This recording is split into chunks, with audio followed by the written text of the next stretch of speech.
Hey guys, today we're going to be talking about the DaVinci Resolve Speed Editor.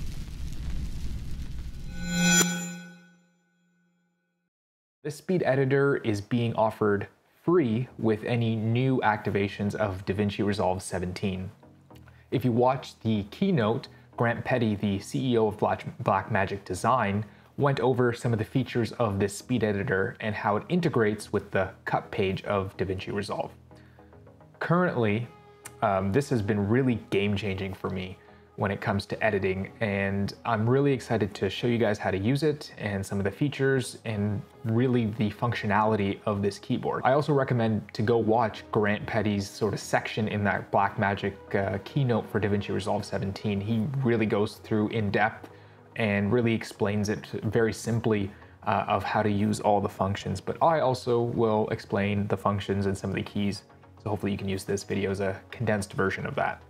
So let's jump right into it here. So let's open up DaVinci Resolve 17 and we will get to some editing with this keyboard. Now, the keyboard itself is Bluetooth, so you just need to connect it once to get a connection with your computer. And it doesn't come with a USB-C to USB-A cable or any type of cable at all. So you're gonna have to have one of those around to connect it to your computer initially.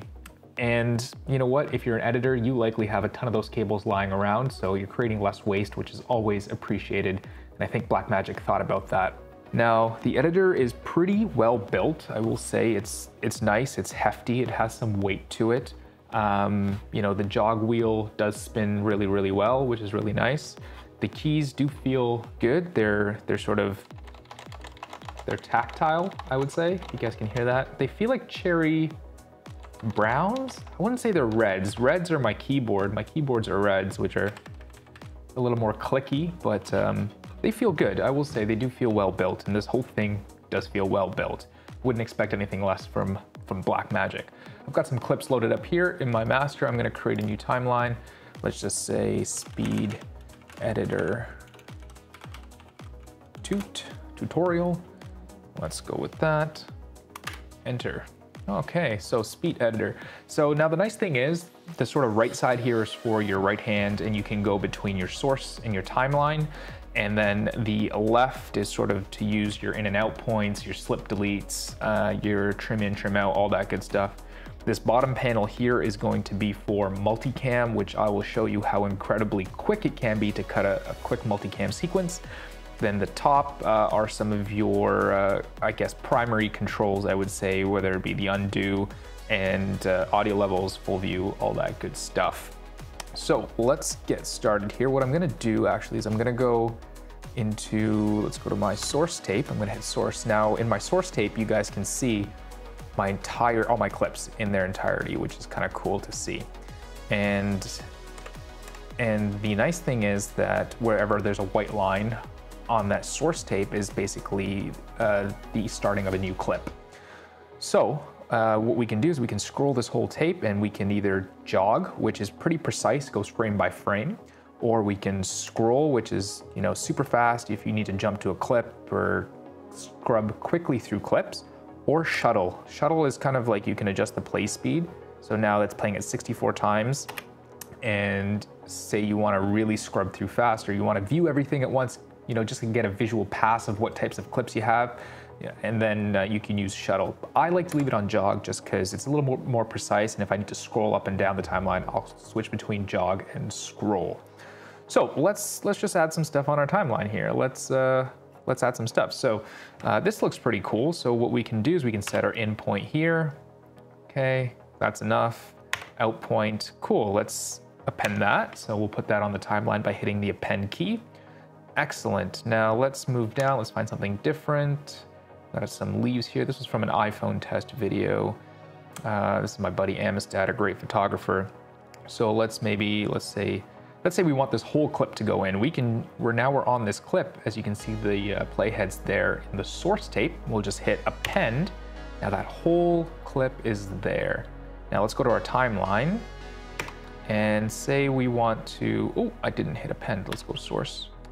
You know what I did? Let's undo that. So to undo something, you just hit escape twice. So any keys that have letterings at the bottom, double tapping it will do the second function of that key, although there are some limitations to that. So not all keys you have to double tap. Sometimes you have to hold and then you can use the scroll wheel. But for the most part, double tapping the key that has text on the bottom will do the secondary function of that key. So I'm gonna undo that. Let me go back to my source tape. Oh, I'm gonna clear my in and out points. That's why I can nab the clip. Now I'm on the clip that I wanna append, so I'll insert that. Now that's the whole clip there. So let's go to the timeline and I'm gonna scroll to the beginning of this clip. Let's go to jog. Now say if I wanna trim the in point, I can hit trim in and use the jog wheel to trim the in point. Now maybe I didn't like where the last clip before that ended. I can hit trim out and do that with the scroll wheel as well. So let's add a transition here. Transition, let's do a dissolve. Cool, I've added a dissolve now. Now I can slip where that dissolve goes for the clip and the source clip, and then the destination clip, I can also slip as well to where the dissolve will start, which is really great. And then to clear a transition, if you don't like it, just hit back cut, because cut is usually the default transition as you would between two clips. So smooth cut is actually interesting. I don't have a scenario where I'd use it right now, but what it does is say you've got a jump cut with a talking head type video, you could hit smooth cut between two clips of that talking head and it would sort of transition seamlessly and you don't get that abrupt cut with the jump cut. So that's pretty cool. Now say if I want to move this clip out, say I want this clip to be in front of the previous clip. Let's say we're gonna hover over this clip. We're gonna hold the move key here, and then we're gonna just use our scroll wheel. And now it's in front of our Mercedes clip, which is really cool. So you can do tons of great stuff with this. You can even adjust the audio levels here. So like say I wanna adjust the audio level of this clip. Let's hold the audio level button and it'll increase. The only thing is you only see the waveform. You don't see decibels or anything like that. I do wish the cut page would show decibels while you're using the jog wheel here to adjust the audio. You can also go into full view. Now you can look at full view of this video of your edit in progress. So just get out of that. You can hit escape and you're out of full view. So that's really cool. It's pretty straightforward in terms of how to use it. Okay, so next let's look at how we can use multicam and edit multicam footage using the speed editor. And I think it's absolutely brilliant how they've done it and makes it so much easier than how I used to do it in Premiere. So let's start off with our clips. So when you come into the media tab, what you're gonna wanna do first is label what cameras are 1, 2, and 3. Especially if you haven't set a user bit data that DaVinci Resolve might be able to draw from on your camera. So what I've done is I've set my camera 1, my wide angle, and camera 2 is the tight, and camera 3 is the overhead angle. So that way when you go and sync all your footage, DaVinci knows which cameras are which. So we'll go into the cut page, and now I've already synced all my footage up here. And I'm gonna lay down, my let's go to source. I'm gonna lay down, where's my wide angle here? Let's find my wide angle. No, not that one. Wide angle. So I'm on the wide, let me just hit append. Boom, drops it into the timeline. So I wanna go into the timeline, I can hear, it's right there. And now let's add some cutaways. And let's say I'm right here and before I start drawing right there. Let's say I wanna have a cutaway here. So let's go to the source. Oh, let's do an in point here. Scroll along. And let's do an out point there. And we'll hit the source override button, which will place it in the exact spot where it's supposed to go in the timeline. So let's go to the timeline and let's see if that's completely synced up. And it should be because we've synced everything. If I play, and you should be able to hear. See, that's completely synced up as I start drawing, which is really great. And I've made a mistake here because I haven't laid down the audio track because I hit video only, as you can see here. But you get the idea that I can sync. So let's find something else. Let's scroll on the timeline, find this tight angle here. I like this tight angle here maybe. Let's go in, scroll along. Ooh, That's too much. Let's go back to jog. And let's go out and let's just hit source override. Now you cut away perfectly to that in the timeline, which is really great. So bam, you cut away, which is really, really cool. So that's a really great way of finding clips that you'd like, but you know what? It's kind of hard because you don't see all of your camera angles.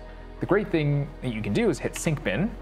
You've got all your cameras here, 1, 2, and 3. You can see what each one of them is doing in those at that time point specifically, and you can choose to cut away to whichever one that you like. Let's go, let's say camera 2. Okay, and we like that. Let's do live overwrite camera 2. And let's hold camera 2 and just add that in. So we'll hold camera 2 for however long we want it. Cool. So you can see how I can live overwrite over here. Now let's say I like camera 3. I hit camera 3 and then scroll and scrub until that's it. I can move around the timeline. Okay, I want to go back to camera 2 here. Okay, let's go back to camera 2 here, and I can just add that camera 2 clip synced in the timeline.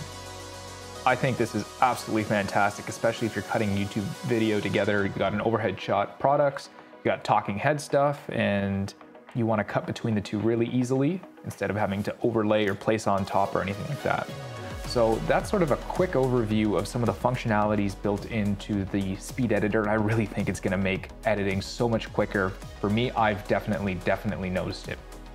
So really, you could be sitting back, just kind of chilling and editing, and producers over there be like, yeah, can you cut to camera 1? And you hit camera 1 and just be like, yeah, sure, no problem. How much of you want it? I want 10 seconds of camera 1, and then you hold 10 seconds, you let go, and it's really cool in terms of integrating, into the software and making it really easy to do really common edits, which is, multicam's pretty common.